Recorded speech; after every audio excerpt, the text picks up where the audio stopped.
અંબાજીના પાડલિયા ગામમાં જે ઘર્ષણ થયું અને એ પછી ચૈતર વસાવા છે આજે પાડલિયા ગામની મુલાકાત લેવાના છે અને એ પહેલા જ તેમણે સૌથી મોટો ખુલાસો કર્યો છે। નમસ્કાર, આપ જોઈ રહ્યા છો નિર્ભય ન્યૂઝ અને હું છું આપની સાથે રિદ્ધિ।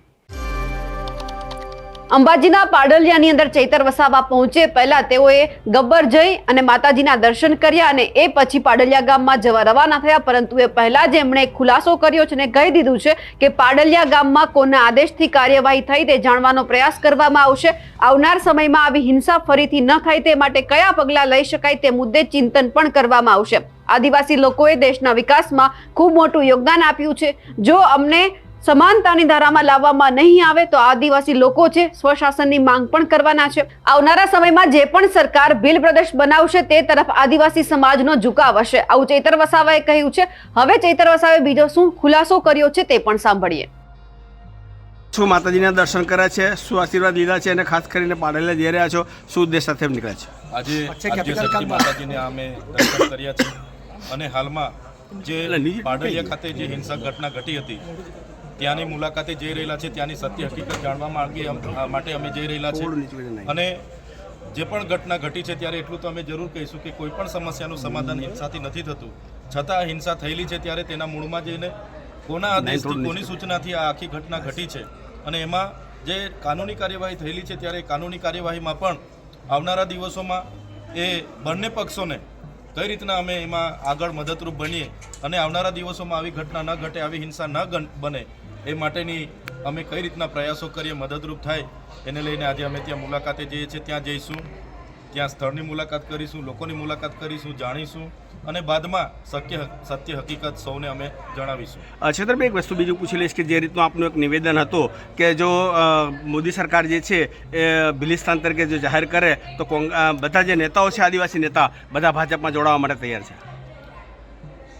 આદિવાસી સમાજને સંવિધાનિક અધિકારો મળ્યા છે, જેમ કે જળ, જંગલ, જમીન પરના એમના પોતાના અધિકારો છે, ખનિજો પરના અધિકારો છે અને સમતા જજમેન્ટ હોય, વેદાંતા જજમેન્ટ હોય, સુપ્રીમ કોર્ટના જજમેન્ટ હોય અને બંધારણનો આર્ટિકલ 244 હોય, પૈસા એક્ટ 1996 હોય, એમાં પણ જણાવવામાં આવ્યું છે કે ન લોકસભા ન વિધાનસભા સબસે ઊંચી ગામસભા અને ગામસભાની પરવાનગી વગર જ્યારે બારોબાર તંત્ર આવે ને અમારી જમીનો છીનવાય ત્યારે અમારે સ્વાભાવિકપણે સરકારને કહેવું પડે છે કે ભાઈ દેશના વિકાસમાં અમે આટલું મોટું યોગદાન આપ્યું હોય અને આજે અમારા લોકોના ઘરો તોડી પાડવામાં આવે, જમીનો છીનવી લેવામાં આવે અને અમને સમાનતાની ધારામાં નહીં લાવવામાં આવે તો આદિવાસી સ્વશાસન અને સ્વશાસનની માંગ કરશે। જે પ્રકારે ગુરુ ગોવિંદજીએ માનગઢ ધામમાં માંગ કરી હતી એ રીતના આવનારા દિવસોમાં માંગ કરશે। અને તમે જોયું હશે માનનીય દેશના વડાપ્રધાન શ્રી નરેન્દ્રભાઈ મોદીજી પણ અમારા ડેડિયાપાડામાં આવ્યા અને એમણે પણ કીધું, આગળ અમિત શાહ પંચમહાલમાં આવ્યા હતા, એમણે પણ કીધું હતું કે આવનારા દિવસોમાં દેશના 29મા રાજ્ય માટે વિચારીશું અને 1-2 દિવસની વાત નથી, વર્ષો વીતશે પણ મને લાગે છે દેશનું 29મું રાજ્ય જ્યારે બનશે ત્યારે ભીલ પ્રદેશ અસ્તિત્વમાં આવશે। જ્યારે આવશે ત્યારે આ જે નેતાઓ છે આદિવાસી નેતાઓ ભાજપમાં જોડાશે। જે પ્રકારે આદિવાસી સમાજ જે રાજસ્થાનનો હોય, મહારાષ્ટ્રનો હોય, મધ્યપ્રદેશનો હોય કે ગુજરાતનો હોય એમને પણ સ્વશાસનની માંગ મોટે ભાગે આજે ઉઠાવી છે અને બંધારણની જોગવાઈ છે ભાગ 3માં તમે જોશો ભાષાની આધારે રાજ્ય બન્યા છે, જાતિના આધારે રાજ્ય બન્યા છે।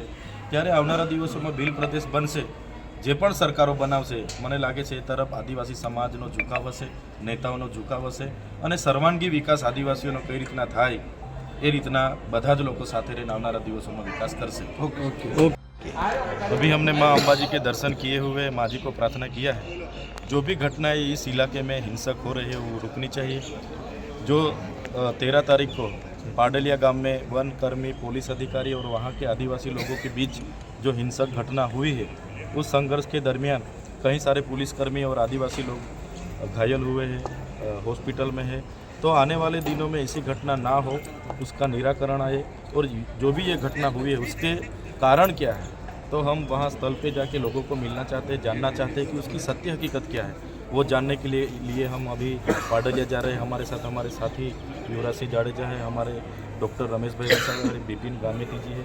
हम वहाँ जाके सबके साथ बात करेंगे कैसे घटना हुई, किसके आदेश से वहाँ लाठीचार्ज हुआ, किसके आदेश से टीयर गैस सेल छोड़े गए, 50 राउंड जितना फायरिंग क्यों हुआ और आदिवासी समाज की डिमांड क्या थी वो वहाँ जाके सबके जानेंगे और आपको बताएंगे। खास तौर पर जिस तरह से बिलिस्तान की मांग की गई है, उस अदर स्टेट के साथ में अगर बिलिस्तान को अगर मांग करते हैं तो क्या आदिवासी सब ट्राइबल नेता है जो बीजेपी में शामिल होंगे, जो भी सरकार काम करेगी? हमने आगे भी बात रखी है, अभी भी बात रखते हैं। संविधान में प्रावधान है, देश के अलग राज्य का प्रावधान है। जैसे हर विधानसभा में, जैसे कि यहाँ भील प्रदेश था, उसका आप पूरा देख सकते हो। महाराष्ट्र, मध्य प्रदेश, राजस्थान और गुजरात के लोग उस भील प्रदेश की तरह जाते थे। मानगढ़ धाम में गुरु गोविंद जी ने भी ये राव रखी थी और कई सारे योद्धा हमारे लड़े थे।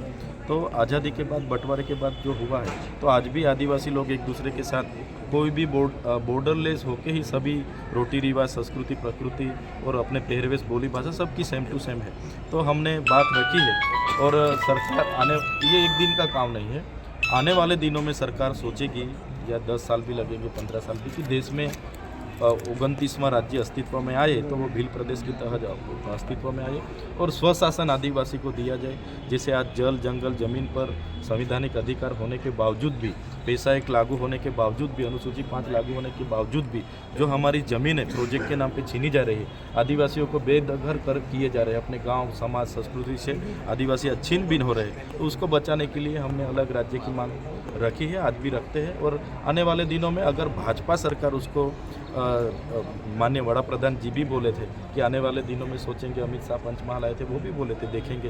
तो अगर वो जो भी सरकारें करती है तो मुझे लगता है आदिवासी समाज की झुकाव उस तरफ होगी और आदिवासी समाज के कई सारे लीडर भी उस सरकार की तरफ झुकेंगे।